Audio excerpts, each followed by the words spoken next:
It's YouTube Wednesday.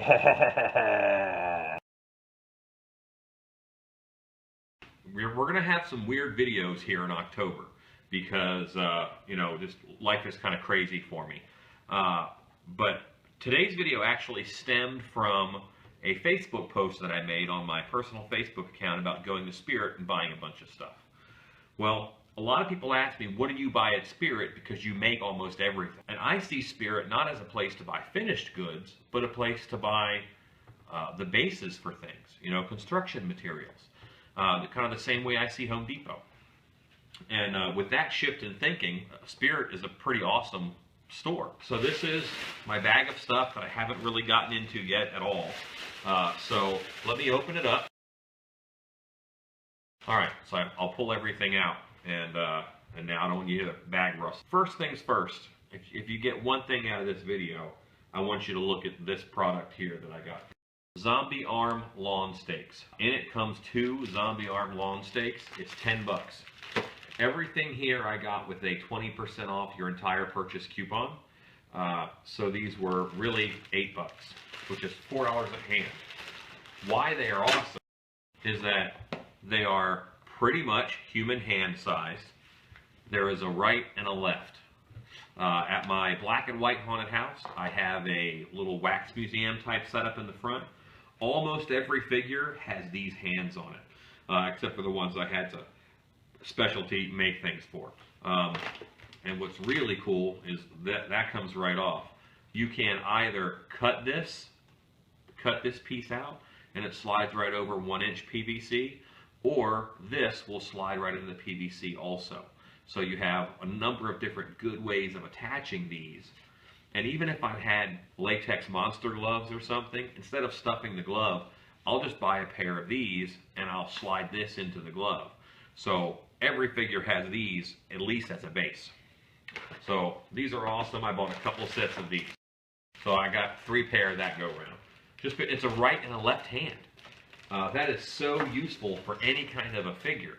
You can paint them, you can do whatever you need. Those are super useful. You can corpse on top of them. They're just really nice. And for 10 bucks, it's a bargain.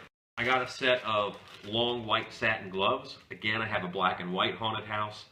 Their gloves, well, Dracula's gloves were getting kind of grimy. So I bought a couple different types and pair of white gloves. It's a lot easier and faster in a black and white haunted house to get white gloves for everybody and maybe airbrush them into gray if the character isn't supposed to wear white gloves or, just have hands. And it's faster to put those on than it is to do the makeup to make up the hands. I also have these 12 pieces of skull bracelets. It was 5 bucks, so 20% off of that. It was $4 for 12 of these skull bracelets. I have a character that I play that's a genie at Dark Hour.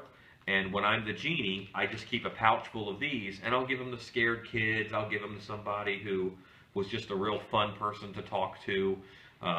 They're kind of just like a gift that I'll give to customers. And they're just nice little skull bracelets. They're fun, they fit the theme, it's super cheap, and I can just give them to people. Skeleton fingers. These are the hard plastic ones. And these don't look like, very awesome right now. But they do a good job of lengthening the finger. And for my hands, what I often have to do is I'll put a mug of water in the microwave. I'll microwave that for about 2 minutes. And then I'll dip this in there for 10-15 seconds, and then I'll slide it over my thumb. And that makes this stretch a little bit more so that I can really have nice, long, creepy fingers. And don't think of these as finished. They're not going to be this color. I'm going to paint them. I'm going to add fake nails to them so they're even longer. I might even cut them a little bit so they're shorter and then the fake nail makes them longer. But you have a lot of options with them. But they're going to stay on my hand, which I like a lot. And it changes things, Heat gun them or put them in hot water and then bend them a little bit so they're a little more natural looking. Yeah, right now they're not that awesome, but they can be awesome. We just have to work at it. So I really do like these things. And I like the plastic ones. The little rubbery ones, those just don't fit me at all. Maybe if you have tiny little hands, maybe, but they don't work well for me. But I love these things. I might even do a video on my upgrades to them. I might do a video on a lot of this. 2 of these sets of mini bones. At Dark Hour, we have a voodoo section. These are just little bones that already have holes in them. I'm just going to throw these in costuming because you could just add these onto a witch's belt. I could tie them into a wig, so there's, you know, some little small bones in the wig. Stain them, of course, with, I'll stain them with Tandy leather stain in order to darken them up or whatever. I could even do a little bit of saran wrap on them and heat gun them just a little bit, so there's a little bit of flesh left on this bone. But what a good base for costume stuff. You can do a lot of things with these. So at $4 a package and less than that, because of course I bought them on sale, a bargain. I have a black and white show that has Dracula in it. I purchased this vampire choker, which has this cool black and silver cross piece on it.